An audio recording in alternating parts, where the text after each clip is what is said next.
ఇంత ఘోరమైన చావు ఎవ్వరికి రాకూడదు.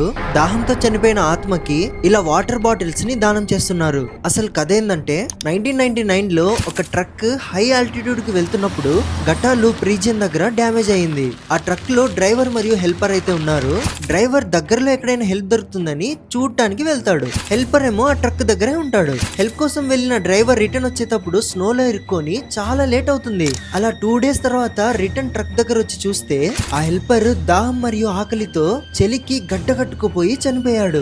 ఆ తర్వాత హెల్పర్ ని అదే చోట ఉంచుతారు. అప్పటి నుంచి ఆ రోడ్ లో ఎవరైతే నైట్ ట్రావెల్ చేస్తారో ఆ రోడ్ లో ఎవరో దయ్యంలాగా నీళ్ళు అడుగుతున్నట్టుగా కనిపించారు. అప్పటి నుంచి టూరిస్టులు ఆ చోటు నుంచి వెళ్తున్నప్పుడు ఖచ్చితంగా వాటర్ బాటిల్ మరియు కొన్ని స్నాక్స్ అనేవి పెడతారు. ఆ రియల్ క్లిప్ ని మీకు చూపిస్తాను, మీరే చూడండి.